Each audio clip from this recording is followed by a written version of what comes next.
कहानी की शुरुआत में हम देखते हैं एक गुंडे ने भरी महफिल में एक लड़की को जोरदार थप्पड़ जड़ दिया, लेकिन उसके पिता ने कुछ नहीं बोला। वह बस अपनी खूंखार नजरों से सामने वाले को घूरता रहा। देखने वालों को लगा कि यह आदमी डरपोक है, पर असल में यह कोई आम इंसान नहीं बल्कि CIA का एक खतरनाक रिटायर्ड एजेंट था। वो सिर्फ इसीलिए चुप था क्योंकि वह अपने परिवार की छुट्टी खराब नहीं करना चाहता था, लेकिन वहाँ से जाने के बाद वो जितना सोचता है उसे उतना ही गुस्सा आता है। मेरा फोन अंदर छोड़ गया, बस अभी लेकर आता हूँ। नहीं नहीं, हट हट। आखिर में वह किसी की सुने बिना वापस लौट ही गया। उसने सीधे पीले कपड़े वाले की तरफ बढ़कर उसे एक जोरदार मुक्का मारा, फिर उसे धक्का देकर एक मशीन के ऊपर फेंक दिया। तभी एक और गुंडा हथौड़े से मारना चाहता था, लेकिन हैच ने एक ही वार में उसे नीचे गिरा दिया। फिर एक डंबल उठाया और उसे मार मार कर उसकी हालत खराब कर दी। पीले कपड़े वाला फिर आगे बढ़ा, लेकिन हैच ने उसे जोर से शीशे पर दे मारा। गुंडा वहीं ढेर हो गया। हच नाम का यह आदमी कोई आम इंसान नहीं है। वह कभी CIA का एक खतरनाक किलर था जो सिर्फ खुफिया मर्डर वाले मिशन करता था, लेकिन उसने टाइम से पहले ही रिटायरमेंट ले लिया और एक आम आदमी बन गया। पिछली फिल्म में हच एक रूसी माफिया के लफड़े में फंस गया था और उसने उनके 300 मिलियन जलाकर राख कर दिए थे। आखिर में उसने रूसी बॉस को टपका तो दिया, लेकिन मुसीबत यहीं खत्म नहीं हुई, क्योंकि वह 300 मिलियन सिर्फ बॉस के नहीं थे बल्कि कई रूसी माफियाओं का रिटायरमेंट का पैसा था। गनीमत रही कि CIA के उस खुफिया संगठन ने उसकी तरफ से वह पैसा चुका दिया, लेकिन इसके बदले में हज को CIA के लिए और भी खुफिया मिशन करने पड़े ताकि वो अपना कर्जा उतार सके। इसलिए अगले 4 सालों तक हज एक किलिंग मशीन बन गया और पागलों की तरह मिशन पूरे करने लगा, मानो रोजाना खून करना उसकी आदत बन गई हो। मेरा और कितना कर्जा बचा है? 3 करोड़ के आसपास। इतनी जी तोड़ मेहनत के बाद भी 30 मिलियन का कर्जा अभी बाकी था। वह इतना बिजी रहता था कि परिवार के लिए टाइम ही नहीं निकाल पाता था और ना ही अपने बच्चों को बड़ा होते देख पा रहा था। बीवी से आखिर बर्दाश्त नहीं हुआ और उसने बात करनी चाहिए, लेकिन इससे पहले कि वह कुछ बोल पाती, हच ने कह दिया कि उसे एक मिशन पर जाना है। बीवी उससे बहुत निराश थी, पर क्या वह खुद यह बात नहीं समझता था? इसलिए उसने तय किया कि इस मिशन के बाद वह पक्का छुट्टी लेगा। टारगेट के सामने आते ही हच लिफ्ट में घुस गया। गुंडों से भयंकर लड़ाई हुई और बड़ी आसानी से जीत हासिल करके उसने मिशन का मेमोरी कार्ड निकाल लिया। जमीन पर पड़ा गुंडा पलटवार करना चाहता था, लेकिन उसका पाला एक प्रोफेशनल किलर से पड़ा था। हज ने उसकी बंदूक छीनी और सीधा उसके सिर में गोली मार दी। इस तरह उसने बाजी मार ली, लेकिन बात इतनी आसान नहीं थी। बाहर निकलते ही उसे और भी गुंडे मिल गए। गुंडों के हमले का सामना करते हुए भी हज बिल्कुल नहीं डरा। उसने पास रखा गैस सिलेंडर उठाया और सीधा उन पर दे मारा, लेकिन लड़ाई अभी खत्म नहीं हुई थी। गुंडों का और भी बैकअप आ गया और इस बार कुछ ज्यादा ही खूंखार लोग आए थे। लगता है आज का मिशन काफी भारी पड़ने वाला है। हच ने पास से एक तार का पाइप उठाया और बेल्ट के सहारे उसे अपने हाथ पर लपेट लिया। उसने गुंडे का चाकू रोका और पलटकर एक जोरदार वार किया। 2 और गुंडे मौत के मुंह में आ रहे थे। उसने एकदम सटीक वार से टारगेट को भेदा और गुंडे की कमर पर वार किया। गुंडों की एक टीम ने हंच को पीछे धकेला, पर हंच ने तुरंत एक चाकू से खेल खत्म कर दिया। इसके बाद हंच ने CIA में अपने बॉस को इस मिशन के बारे में सब बताया। बॉस ने खुश होकर कहा कि इस स्पीड से तो अगले साल वसंत तक सारा कर्जा चुकता हो जाएगा। फैमिली के साथ छुट्टी चाहिए। हज की दिमागी हालत देखकर बॉस मान तो गया, लेकिन उसने एक गहरी बात कही। बॉस को लगता था कि हज की ये किलर वाली फितरत कभी बदल नहीं सकती। वो कभी आम इंसान नहीं बन सकता, लेकिन हज सिर्फ एक नॉर्मल जिंदगी चाहता था। बड़ी मुश्किल से छुट्टी मिलने पर हज ने परिवार के साथ एक ट्रिप पर जाने का फैसला किया ताकि उनके रिश्ते मजबूत हो सके। उनके 4 लोगों के परिवार के अलावा हज के बिंदास पिताजी भी उनके साथ आ गए। रास्ते के नजारे बहुत मस्त थे और पूरा परिवार खुशी से हंसता खेलता जा रहा था। उन्हें नहीं पता था कि खतरा धीरे धीरे उनके करीब आ रहा है। वे एक टूरिस्ट टाउन में पहुंचे। शुरुआत में सब ठीक था और वे बहुत मजे कर रहे थे। गेमिंग आर्केड में बेटे ब्रैडी के स्मार्ट लुक ने कुछ लड़कियों का ध्यान खींच लिया। ब्रैडी मन ही मन चौड़ा हो रहा था। उसने जीते हुए गेम टिकट फाड़े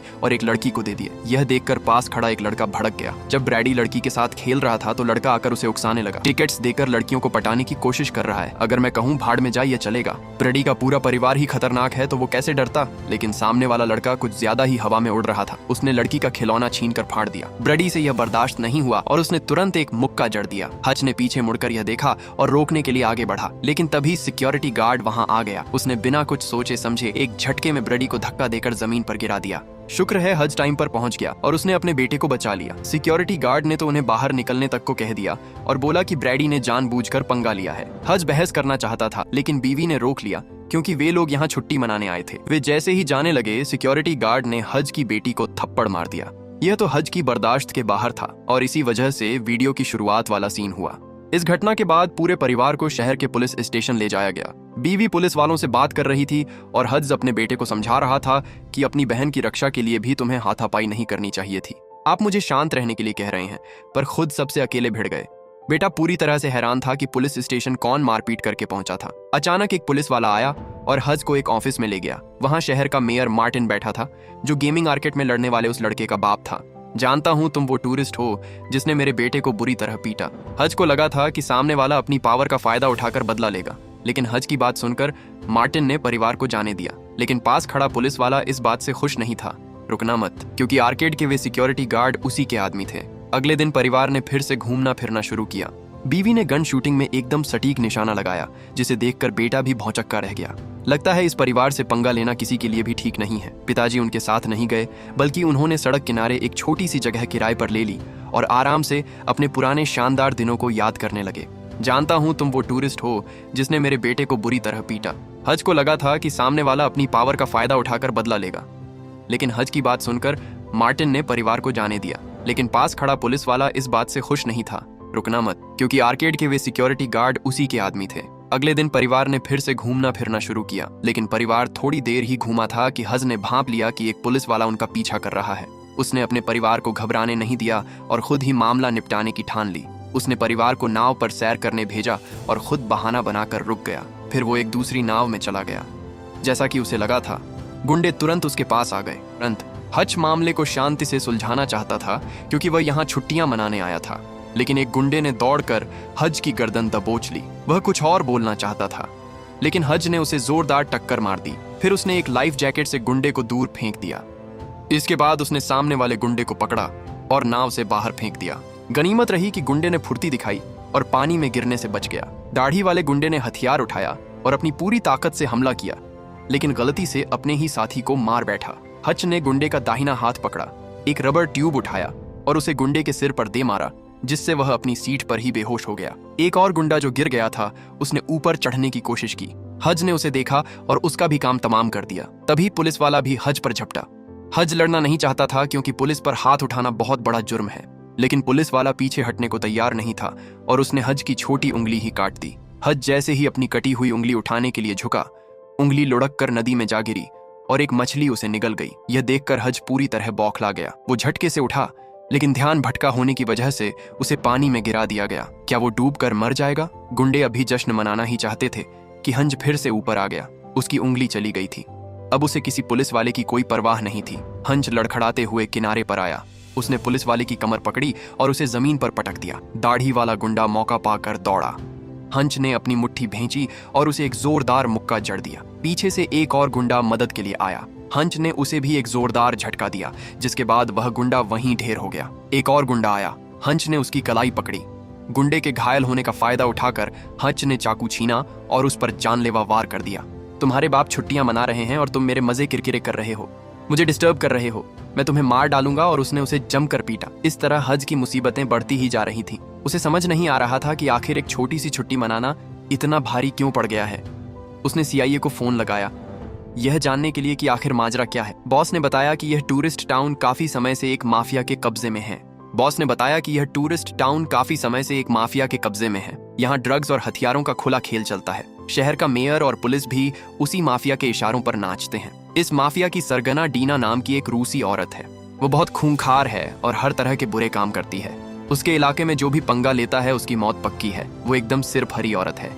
बॉस ने कहा कि वो हज को कुछ सुराग दे सकता है, लेकिन हज को अब थोड़ा संभल कर रहना होगा, क्योंकि उसका परिवार भी वहीं है। दरअसल मेयर मार्टिन भी मजबूर था। उसके बाप ने जीते जिए इस शहर को डीना के पास गिरवी रख दिया था। बाप का कर्जा चुकाने के लिए ही मार्टिन ने कई गलत काम किए थे।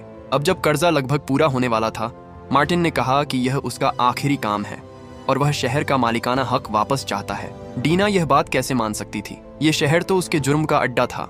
इसलिए मार्टिन को अपने लिए काम करते रहने पर मजबूर करने के लिए डीना ने पुलिस चीफ से मार्टिन के बेटे को किडनैप करवा लिया, ताकि वो उसे ब्लैकमेल कर सके। ठीक उसी वक्त हच वहां आ टपका। तुम यहाँ कैसे आए? ये पेट्रोल है क्या? हच ने लाइटर जलाकर कहा कि अगर वे लोग उसे और उसके परिवार को परेशान करना बंद कर दें तो वह तुरंत यहाँ से चला जाएगा, वरना वह सारा पैसा और माल जलाकर राख कर देगा। पुलिस चीफ जानता था कि हज कोई ऐरा गैरा आदमी नहीं है। उसने अकेले ही उनके कई आदमियों को अस्पताल पहुंचा दिया था। मजबूरी में उन्हें हज को जाने देना पड़ा। लेकिन जैसे ही हज पलटा, मार्टिन का बेटा उछलकर सामने आ गया। उसने हज से अपनी मदद करने की गुहार लगाई, लेकिन हज अब किसी और पछड़े में नहीं पड़ना चाहता था और उसने तुरंत वहां से निकलने का फैसला किया। लेकिन उसकी गाड़ी ज्यादा दूर नहीं गई थी कि उसने तुरंत ब्रेक मारा और गाड़ी वापस घुमा ली।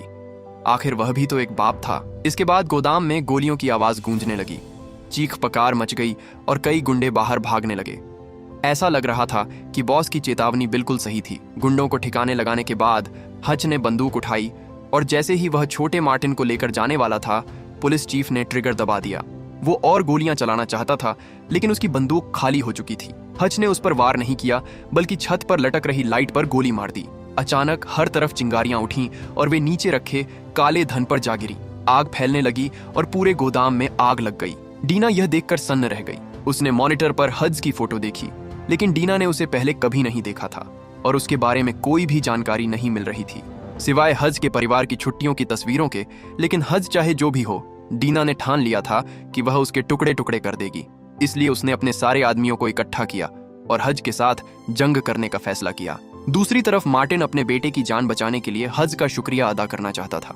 वो हज को एक हथियारों के गोदाम में ले गया, जहां कई पुराने हथियार रखे थे।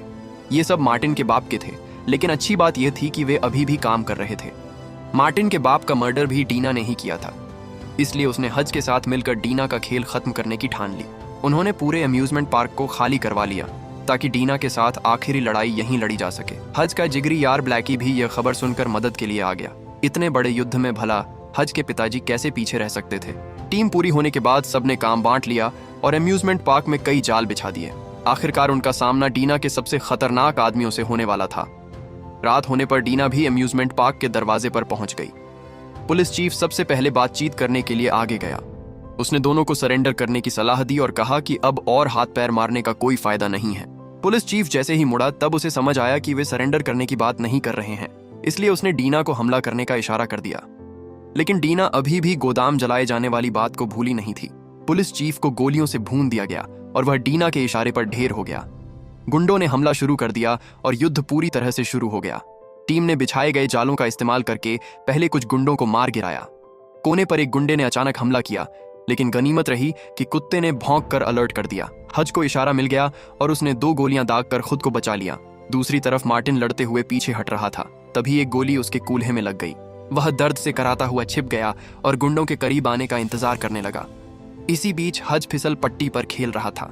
गुंडे उसके पीछे लगे हुए थे। हज बीच रास्ते से कूद गया, लेकिन पीछे आने वाले गुंडे के लिए अब नीचे उतरना नामुमकिन हो गया। हज को खतरे में देखकर पिताजी ने भी मदद की। हालांकि उनके पास एक पुरानी मैनुअल मशीन गन थी, लेकिन उसकी पावर अभी भी जबरदस्त थी। बाप तो आखिर बाप होता है। अचानक एक गुंडे ने मौका पाकर पिताजी के ठिकाने को बम से उड़ा दिया। यह देखकर हंज गुस्से से पागल हो गया। छोटे मोटे गुंडों के मरने के बाद गुंडों के सरगना की बारी आई। दोनों के पास कोई बंदूक नहीं थी, बल्कि उन्होंने समुराई तलवारें निकाल लीं और इसी के साथ ब्लैकी का शानदार एक्शन सीन शुरू हुआ। उधर अम्यूजमेंट पार्क में लड़ाई अब अपने आखिरी मोड़ पर थी। हच ने मार्टिन के घावों पर पट्टी बांधी और अपने पिताजी को देखने जाने वाला था कि तभी उसका सामना टीना से हो गया। वह 2 लड़कियों के साथ हमला करने आई थी। एक लड़की पहले आगे बढ़ी। हच ने उसे एक झापड़ मारा, तभी दूसरी ने हंज के चेहरे पर एक मुक्का मारा। पीछे वाली लड़की बस मारने ही वाली थी कि हंज ने उसे पकड़कर नीचे गिरा दिया, लेकिन फिर एक जोर की लात पड़ी और हज टेबल पर गिर गया। फिर दोनों लड़कियों ने एक एक हथियार ले लिया और लगातार हज पर वार करने लगी।